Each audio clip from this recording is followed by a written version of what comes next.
अपना radio 96.9 FM।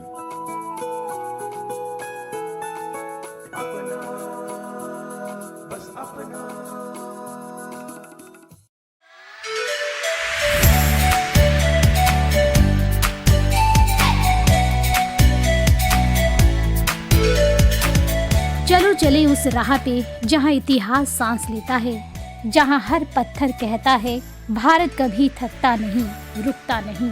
कहीं हिमालय की चुप्पी है, कहीं रेगिस्तान की ललकार, कहीं सागर की लहरों में गूंजती जीवन की पुकार। नमस्कार दोस्तों, मैं आरती स्वागत करती हूँ आप सभी का हमारे विशेष कार्यक्रम में, जिसका विषय है हर सफर एक कहानी। दोस्तों, हर साल 25 जनवरी को टूरिज्म को बढ़ावा देने के लिए नेशनल टूरिज्म डे मनाया जाता है। हम सभी जानते हैं कि हमारे देश में टूरिज्म एक ऐसा क्षेत्र है जिसके कारण देश का विकास हो रहा है और अर्थव्यवस्था को काफी लाभ पहुंच रहा है। ये दिन याद दिलाता है कि कैसे टूरिज्म इंडस्ट्री हर दिन आगे बढ़ रही है। तो आज के इस विशेष कार्यक्रम हर सफर एक कहानी में हम जगहों की नहीं बात करेंगे, उन कहानियों की जो हर सफर अपने साथ लेकर चलता है। सफर सिर्फ एक जगह से दूसरी जगह जाना नहीं होता, सफर होता है खुद से मिलना, दूसरों को समझना और जिंदगी को नए नजरिए से देखना। हर यात्रा हमें कुछ सिखाती है, कभी धैर्य, कभी अपनापन तो कभी सादगी। तो आज का ये कार्यक्रम उन्हीं अनुभवों को समर्पित है जो रास्ते पर मिलते हैं, स्टेशनों पर दिखते हैं और अनजान चेहरों में बस जाते हैं। तो चलिए आज हम भी निकलते हैं एक ऐसे सफर में जहां हर सफर एक कहानी है। दोस्तों, हम में से ज्यादातर लोग जिंदगी को एक ही दायरे में जीते रहते हैं, घर, काम, पढ़ाई और जिम्मेदारियां। लेकिन जैसे ही हम सफर पर निकलते हैं वो दायरा टूटता है। सफर हमें सिखाता है कम सामान में कैसे जिया जाए, अजनबियों पर कैसे भरोसा किया जाए और अलग अलग संस्कृतियों को कैसे अपनाया जाए। सफर हमें जमीन से जोड़ता है और इंसान बनाता है। अगर भारत को समझना है तो ट्रेन से सफर कीजिए। एक ही डिब्बे में किसान, छात्र, नौकरी पेशा और सपनों के लिए लोग मिलते हैं। कोई घर लौट रहा होता है, कोई भविष्य बनाने निकलता है तो कोई बस खुद को खोजने। स्टेशन की चाय, प्लेटफॉर्म की आवाजें, खिड़की से बदलता दृश्य, ये सब मिलकर एक कहानी बनाते हैं। दोस्तों, सफर से लौटकर हम अक्सर कहते हैं कि जगह बहुत सुंदर थी, लेकिन सच ये है कि हमें सबसे ज्यादा याद रहते हैं वहाँ के लोग। वो ऑटो वाला जो रास्ता बताते हुए अपनी जिंदगी सुना देता है, वो दुकानदार जो बिना पहचान के मुस्कान दे देता है, वो परिवार जो अनजान होकर भी अपना सा लगता है। यही तो सफर की असली कहानी है। कुछ सफर सिर्फ यादें नहीं देते, सोच बदलते हैं। कभी किसी पहाड़ी गांव में कम साधनों में खुश लोग दिखते हैं, कभी किसी शहर में सारी सुविधाओं के बावजूद अकेलापन दिखता है और तब समझ आता है खुशी जगह में नहीं, नजरिए में होती है। पर्यटन सिर्फ पहाड़, समंदर या महल नहीं होता। पर्यटन होता है वहाँ के लोग, उनकी बोली, उनका खाना, उनके त्योहार और उनकी यादें। तो दोस्तों, आज हमारे साथ हैं अलग अलग राज्यों से आए छात्र जो बताएंगे कि उनके राज्य की वो खास बातें जो किताबों में नहीं मिलती। तो इस वक्त मेरे साथ स्टूडियो में मौजूद हैं इस विशेष कार्यक्रम के लिए संदीप, अंकित और वैशाली। तो सबसे पहले तो अंकित, हम आप पे आते हैं। अंकित, आप उत्तर प्रदेश से हैं, स्वागत है आपका हमारे आज के इस कार्यक्रम में। नमस्कार। अंकित, मैं आपके उत्तर प्रदेश की बात करूं तो आप हमारे जो सुनने वाले श्रोता हैं उनको क्या कहना चाहेंगे कि अगर वो आपके उत्तर प्रदेश में आए तो वो क्यों आए, क्या खास है वहाँ पर? अगर हम बात करते हैं उत्तर प्रदेश की, तो उत्तर प्रदेश टूरिज्म भारत की सांस्कृतिक, ऐतिहासिक और धार्मिक विरासत का जीवंत प्रतिबिंब है। यहाँ ताजमहल, काशी, अयोध्या, मथुरा, प्रयागराज संगम, लखनऊ की नवाबी तहजीब और सारनाथ जैसे विश्व प्रसिद्ध स्थल हैं। जी, संदीप, आप पे आती हूँ। संदीप, सबसे पहले तो मैं आपसे ये जानना चाहूँगी कि आप कौन से क्षेत्र से बिलोंग करते हैं? बहुत बहुत धन्यवाद। मैं बताना चाहूँगा कि मैं बिहार से हूँ। तो बिहार के बारे में थोड़ा सा आप हमारे श्रोताओं को बताएं, वहाँ की क्या खासियत है? टूरिज्म एक्सपेक्ट से देखें तो बिहार में बहुत सारी चीज़ें हैं जो मतलब कि ज़्यादातर लोग एक्सप्लोर नहीं कर पाते। हम बात करें गौतम बुद्ध का बोध गया, जहाँ पर हम वहाँ पे टेम्पल है, बोधि वृक्ष है, महावीर जी का स्थल है। फिर पटना की बात करें तो पटना में गुरु गोविंद सिंह साहिब जी, उनका जो जन्म स्थान है, वहाँ पे बहुत बड़ी नालंदा यूनिवर्सिटी जो ज्ञान का एक समय पूरे भारत में केंद्र रहा है, विक्रमशिला यूनिवर्सिटी जो ज्ञान का केंद्र रहा है। तो ऐसी ऐसी बहुत सारी चीजें जो बिहार में है पर्यटन के स्थल से देखे तो। और एक और छात्र मेरे साथ स्टूडियो में मौजूद है, वैशाली। वैशाली, मैं आपसे ये जानना चाहूँगी कि आप अपनी लाइफ में ट्रैवल करती हैं।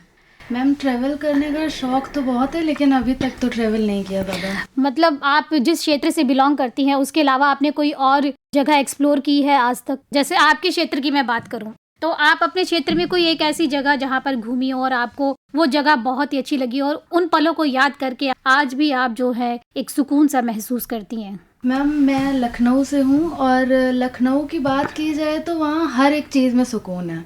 वहाँ के खाना पीना, वहाँ का रहना, वहाँ की हवा में ही सुकून फील होता है। वहाँ पे हर एक जगह जहाँ भी अभी तक मैं घूमी हूँ, चाहे वो भूल भुलैया हो या फिर हनुमान धाम हो, या बहुत ऐसी चीज़ें हैं जहाँ पे हम जाके सुकून के पल बिता सकते हैं। अब तो काफ़ी वहाँ डेवलपमेंट हो गया है, लेकिन आप अगर प्राकृतिक के उस नज़रिए से देखें तो वहाँ पे बहुत सारे ऐसे पार्क हैं या फिर बहुत ऐसी जगह हैं जहाँ पे हम बैठ के सुकून फील कर सकते हैं।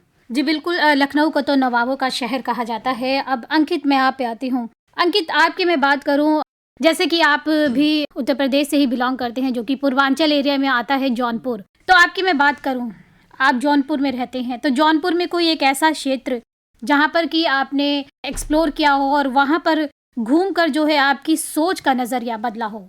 जौनपुर में बहुत सारी जगह हैं जहाँ पे हम आके घूम सकते हैं, या फिर वहाँ का खाना पीना सब कुछ बहुत अच्छा है। लेकिन वहाँ पे कुछ चीज़ें ऐसी हैं जो बहुत ही प्रसिद्ध है, जहाँ लोग आए दिन आया करते हैं। जैसे कि वहाँ का शाही पुल हो गया, वहाँ का शाही किला हो गया। और खाने की बात करें तो वहाँ पे जो वहाँ की इमरती बनती है जो कि विश्व प्रसिद्ध है। अब इस वक्त मेरे साथ एक और छात्रा जो है जुड़ चुकी हैं, लक्ष्मी। लक्ष्मी, स्वागत है आपका हमारे कार्यक्रम में। लक्ष्मी, सबसे पहले तो आप मुझे ये बताएं कि आप कौन से क्षेत्र से आती हैं और वहाँ के बारे में कुछ बातें जो हैं आप हमारे सुनने वाले श्रोता को बताएं कि वहाँ की क्या खासियत है। धन्यवाद मैम, आपका मुझे इस शो में आमंत्रित करने के लिए। मैं राजस्थान से हूँ। राजस्थान में जोधपुर ज़िला, जो आप लोगों ने सुना होगा, वहाँ से बिलोंग करती हूँ। तो राजस्थान की अगर ख़ास बात कहें तो राजस्थान एक सभी विशेषताओं का एक मिश्रण है, जहाँ पे आपको प्रेम की प्रतिमाएं देखने को मिलेगी। राजस्थान में आपको बहुत कुछ देखने को मिलेगा। आपको वहाँ प्रकृति के अच्छे सौंदर्य देखने को मिलेंगे, तो वहाँ पे आपको बलिदान के ऐसे कई स्ट्रक्चर्स देखने को मिलेंगे, जहाँ पे आप देखेंगे कि कितने वीरों ने अपनी जान गंवाई। और उस वीर भूमि के बारे में मैं बताऊंगी। एक चित्तौड़ जो सुना होगा, जहाँ से महाराणा प्रताप, जिन्हें राजस्थान का एक महापुरुष ही कह सकते हैं, तो उस मिट्टी में आप जब जाएंगी तो आपको एक अलग ही खुशबू मिलेगी, वीरता की खुशबू और प्रेम, बाकी सब। और त्योहारों, तीज त्योहार तो वहाँ की सबसे विशेषता है, जिसमें गणगौर एक त्योहार है जो वहाँ की महिलाएं, लड़कियाँ बड़ी धूमधाम से मनाती हैं। कुंवारी लड़कियाँ एक अच्छे पति के लिए और विवाहित महिलाएं अपने पति की लंबी उम्र के लिए ये त्योहार मनाती है और उसका व्रत रखती। संदीप, मैं आप पे आती हूँ। संदीप, आप मुझे ये बताओ कि आप बिहार क्षेत्र से बिलोंग करते हैं, तो बिहार के अलावा अगर कोई और स्टेट जो है आपको कभी एक्सप्लोर करने का मौका मिला हो तो वो कौन सा स्टेट है और वहाँ पर जाकर आपको कैसा एक एक्सपीरियंस वहाँ का रहा है? मैं 2-3 स्टेट गया हूँ पिछले कुछ सालों में, तो उन 2-3 में मुझे सबसे अच्छा केरला लगा। और मैं केरला की जब बात करूँ तो मैंने एक यात्रा की थी कोयम्बटूर से पद्मनाभ स्वामी टेम्पल की, तिरुवनंतपुरम में जो स्थित है और दुनिया के सबसे सर्वाधिक धन वाला टेम्पल भी कहा जाता है। तो वो यात्रा बहुत ही सुखद अनुभव रहा। मतलब कि नॉर्थ में जो भीड़ भाड़ एक रहता है ना, उससे एकदम काफ़ी अलग रहता है। वहाँ पे ना लाइन लगना है ना कुछ करना है, एकदम ही स्मूथली आपको भगवान के दर्शन का एक जो वो होता है वो मिल जाता है। तो मैं कहूँगा कि केरला मुझे बहुत ही एक बढ़िया स्टेट लगा। तो उस सफ़र के दौरान आपने अपने बारे में भी क्या कुछ नया जाना? सफ़र के बारे में मैं पहले ऐसा सोचता नहीं था, लेकिन बहुत कुछ अपने बारे में जानने को मिला कि मैं पहले मुझे पेशेंस की आदत नहीं थी। अब मतलब कि इन बिटवीन सफ़र के दौरान बहुत सारी चीज़ें ऐसी हुई जहाँ पे आपको टिकट नहीं मिल रहा, ये नहीं मिल रहा, वो नहीं मिल रहा, तो उस समय किस प्रकार धैर्य रखना है और आराम से स्मूथली आप जिस काम के लिए आए हैं वो पूरा करना है, तो उस पर ध्यान रहा। तो ये बाद में रियलाइज हुआ कि नहीं, पेशेंस बना के जो हमने रखा था वो काम आया। बिल्कुल, पेशेंस बनाकर रखना ज़रूरी होता है, क्योंकि कहते हैं कि सब्र का फल मीठा होता है। अब अंकित, मैं आप पे आती हूँ। अंकित, आप जौनपुर इलाके से आते हैं, तो जौनपुर इलाका और उसके आसपास एक और इलाका आता है बनारस, जो कि काफ़ी फेमस है घाटों के लिए। तो क्या आपने कभी वहाँ की यात्रा की है? वहाँ की कुछ यादें जो हैं आप हमारे श्रोताओं से साझा करें। जौनपुर के आसपास में तो बहुत सारे ऐसे इलाके आते हैं जहाँ पे आप जाके घूम सकते हैं, जैसे प्रयागराज संगम हो गया, अयोध्या हो गया, फिर उसके बाद विंध्याचल हो गया, बनारस हो गया। लेकिन बनारस की सबसे खास बात यह है कि वो वहाँ की गंगा घाट, अगर आप गंगा घाट जाते हैं तो वहाँ पे जो आपको चाय मिलती है उसका खुशबू अलग रहता है। आप गंगा को नाव के जरिए उस पार जाते हैं तो वहाँ पे अलग आपको महसूस होता है। बहुत सारी चीज़ें जहाँ पे आप गंगा घाट जाके आप कई चीज़ों को एक्सपीरियंस कर सकते हैं। जैसे वहाँ पे मणिकर्णिका घाट है जो आपको दिखेगा कि लोगों को जलाया जा रहा है, वहाँ पे किस तरीके से लोग आते हैं, उस नज़ारे का लुत्फ़ उठाते हैं। आप जिस घाट के बारे में बता रहे हैं, तो उस घाट पर क्या कभी आप खुद से गए हैं या आपने किसी से उसके बारे में सुना है? नहीं, मैं तो कई बार खुद से भी गया हूँ और 1 साल वहाँ पे रहा भी हूँ, तो मेरा आना जाना लगा रहता था। और परिवार में अगर जैसे मणिकर्णिका घाट की बात करते हैं तो परिवार में किसी की मृत्यु हो जाती तो वहाँ पे जाना पड़ता था। तो मैंने वहाँ जाके खुद से एक्सपीरियंस किया है किस प्रकार से वहाँ संचालित किया जाता है। वैशाली में आप पे आती हूँ। वैशाली, आप लखनऊ से आती हैं। लखनऊ जिसे कि नवाबों का शहर भी कहते हैं और कहते हैं कि लखनवी कढ़ाई का वहाँ पर अब बहुत ज़्यादा चलन है। तो आपकी मैं बात करूँ तो वहाँ पर शॉपिंग की अगर हम बात करें, भाई लड़कियाँ तो शॉपिंग को लेकर बहुत ज़्यादा एक्साइटेड होती है, तो किस तरीके की वहाँ की मार्केट है और क्या कभी आपने वहाँ की मार्केट एक्सप्लोर करी है? और वहाँ के कपड़े में ऐसी क्या खासियत होती है जो वो इतना ज़्यादा फेमस है? मैम, जैसा आपने कपड़े की कारीगरी की बात करी, तो लखनऊ की चिकनकारी बहुत फेमस है। वो चिकनकारी फेमस इसलिए भी है क्योंकि आज के टाइम पर भी वहाँ पे वो हाथों से पूरा चिकनकारी बनाते हैं। चिकनकारी महंगी है लेकिन बहुत ही सुंदर है। अगर आप उसको करीब से जानेंगे, चौक में जाके आप चिकनकारी को अच्छे से पास से देख सकते हैं। अलग अलग तरीके के सूट, साड़ी, हर तरीके में आपको चिकनकारी में आज भी वहाँ पे कारीगर बैठे होते हैं, आप देख सकते हैं उनको सामने से बनाते हुए। और अगर लड़कियों को बजट फ्रेंडली मार्केट घूमनी है तो अमीनाबाद लखनऊ की बहुत ही फेमस मार्केट है। वहाँ पे हर एक चीज़ आपको कपड़े से लेके खाने पीने का सामान, हर एक चीज़ बहुत ही अच्छे दामों में मिलता है। और हज़रतगंज, जिसको दिल्ली के सीपी से भी कंपेयर किया जाता है, बहुत ही सुकून है हज़रतगंज में। खाने पीने से लेके हर एक चीज़ वहाँ पे मार्केट है। तो मैंने तो बहुत एक्सप्लोर किया है लखनऊ में मार्केट। मैं सबसे यही बोलना चाहूँगी, एक बार ज़रूर आएँ लखनऊ और खाने पीने का लुत्फ़ ज़रूर उठाएं। जी, लक्ष्मी आप पे आती हूँ। लक्ष्मी, आप मुझे बताओ कि जैसे कि अभी हम लखनवी कढ़ाई की बात कर रहे थे, तो खाने पीने की बात करें तो देखिए राजस्थान भी खाने पीने के नाम पर काफ़ी जाना जाता है। तो यहाँ के खाने पीने की स्पेशलिटी की बात करें तो यहाँ पर क्या चीज़ सबसे डिफरेंट खाने को मिलती है? मैम, एक्चुअली भारत विभिन्नताओं में एकता वाला देश है, तो खाना हर जगह का अलग तो है लेकिन कुछ सिमिलरिटी है। जैसे बिहार में आपको लिट्टी चोखा देखने को मिलता है, वैसे ही राजस्थान का दाल बाटी चूरमा बहुत फेमस है। हालांकि उनका स्ट्रक्चर कुछ हद तक सेम है, बस थोड़ा सा डिफरेंट है। तो दाल बाटी चूरमा और राजस्थान के टेस्ट, अगर स्वाद की बात करें तो वहाँ पे आपको एक तीखापन देखने को मिलेगा। वहाँ पे जो लोग खाना प्रेफर करते हैं, जो पसंद करते हैं, उसमें एक थोड़ा सा नमकीन और थोड़ा तीखा। तो राजस्थान में बीकानेर करके जगह है, तो वहाँ की भुजिया और नमकीन बड़ी फेमस है।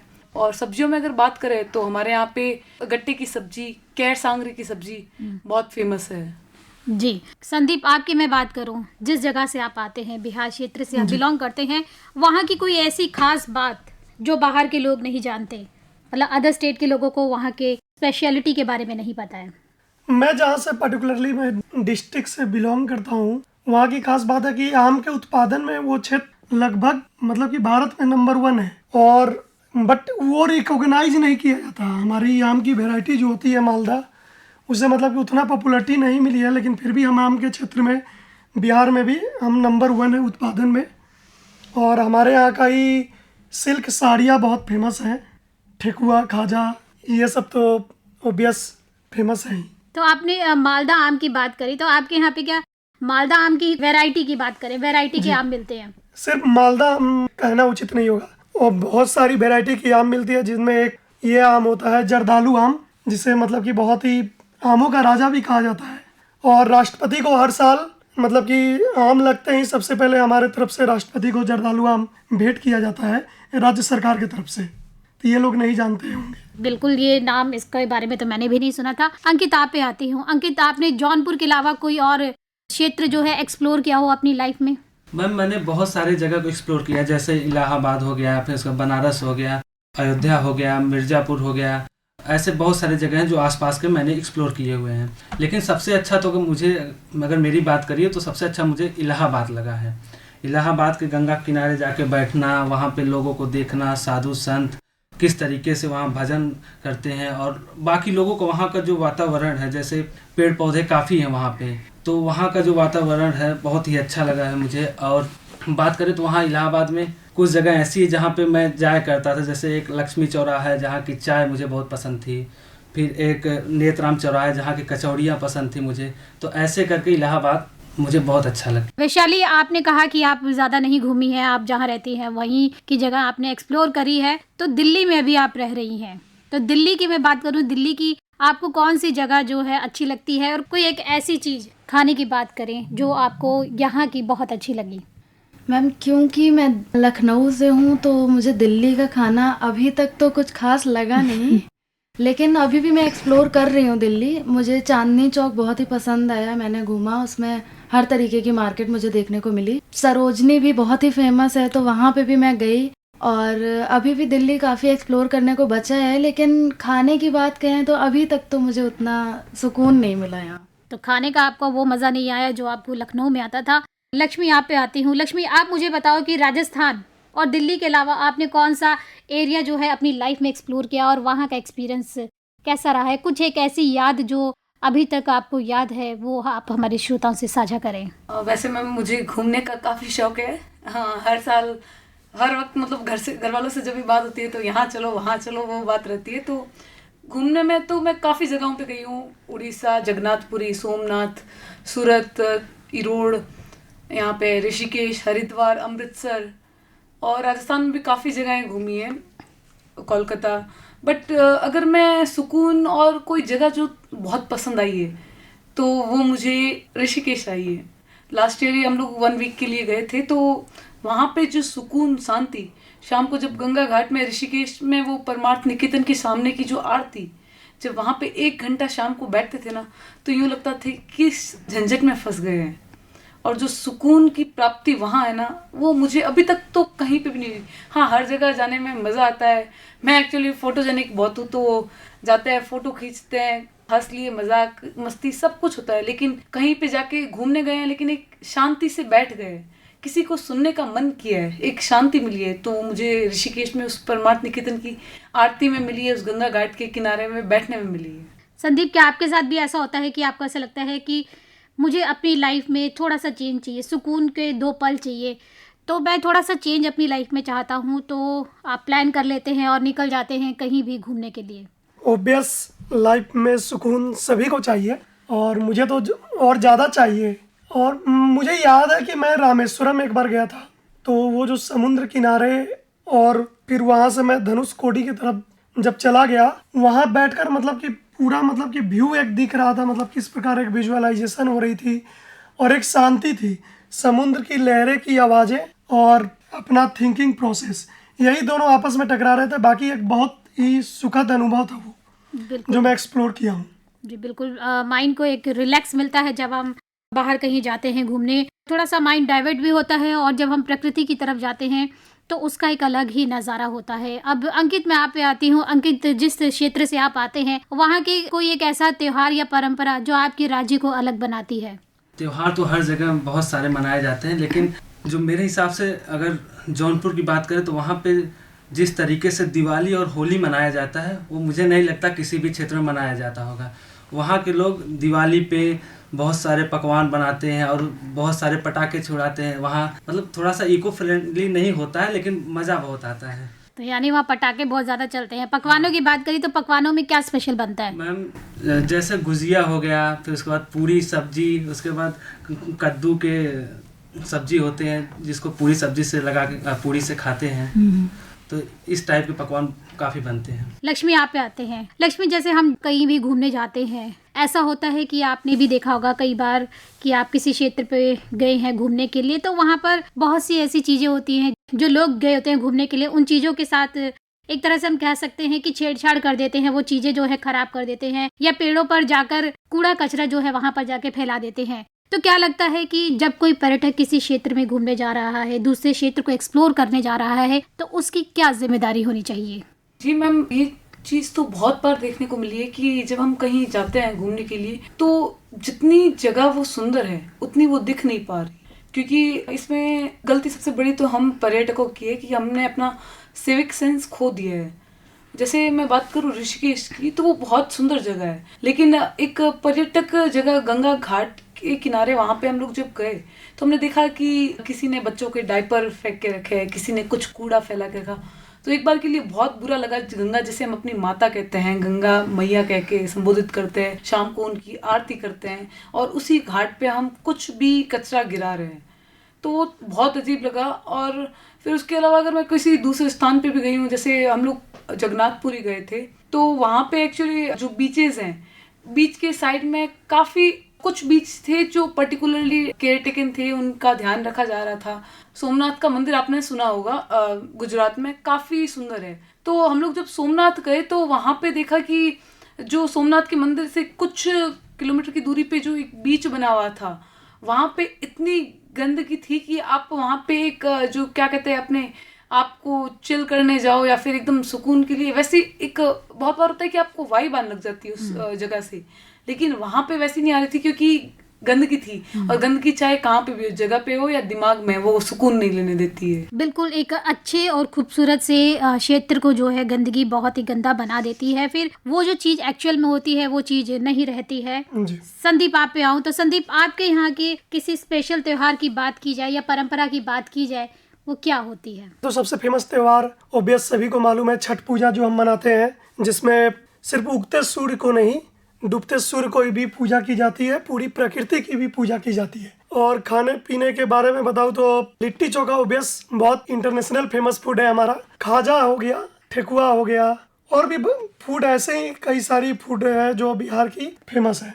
अंकित, आप पे आती हूँ। अंकित, आप मुझे ये बताओ कि कैसे अगर हम किसी सफ़र को पूरा करते हैं या सफ़र को हम पर्यावरण के लिए कैसे सुरक्षित बना सकते हैं। हम कहीं घूमने जाते हैं तो कई बार ये आपने देखा है जैसे कि लोग गंदगी फैला देते हैं, तो आप उनको क्या कहना चाहेंगे जब वो किसी क्षेत्र को एक्सप्लोर करना चाहते हैं? जब भी हम, जैसे अगर हमारा भी मन होता है कहीं घूमने जाने का, तो हमारा पर्पस होता है कि हमें वहाँ पे सुकून मिले।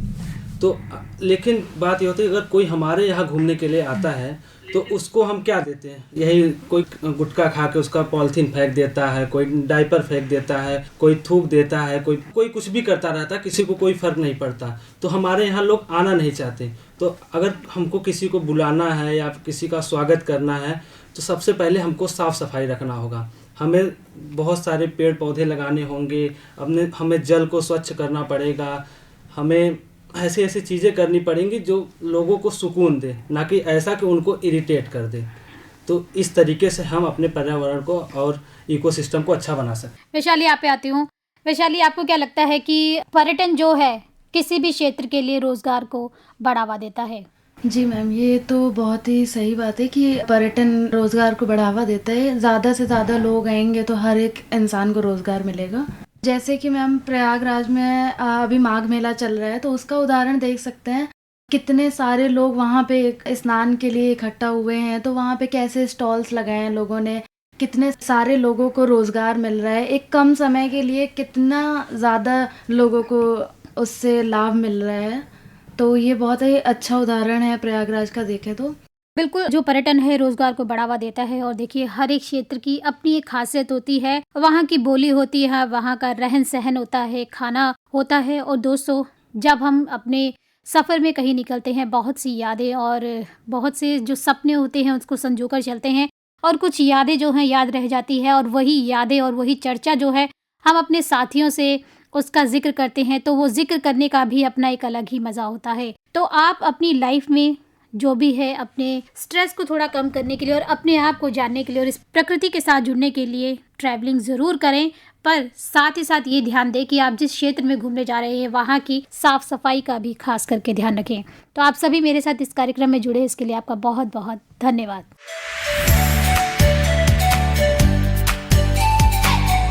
तो दोस्तों बहुत जरूरी है कि आप सफर जरूर करें, महंगे होटल नहीं, लग्जरी ट्रिप नहीं, बस निकल पड़िए, क्योंकि सफर आपको किताबों से ज्यादा सिखाता है। ये आपको आत्मनिर्भर बनाता है, संवेदनशील बनाता है और दुनिया को समझने की नजर देता है। तो दोस्तों आज के इस कार्यक्रम में बस इतना ही। जहाँ भी जाएं दिल खोल कर जाएं, जगहों को नहीं लोगों को महसूस करें, क्योंकि जिंदगी का सबसे खूबसूरत सच यही है, हर सफर एक कहानी है। तो इसी के साथ दोस्तों मैं आरती अब लेती हूँ आपसे अनुमति। फिर मुलाकात होगी एक नए सफर और एक नई कहानी के साथ।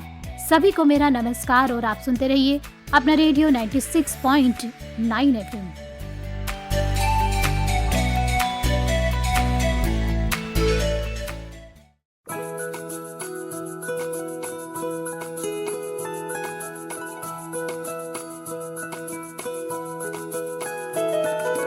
मेरी ख्वाहिशें मेरे अरमान मेरा बस यही सपना जिंदगी में हर कोई समझे हम सफर मुझे अपना अपना बस अपना।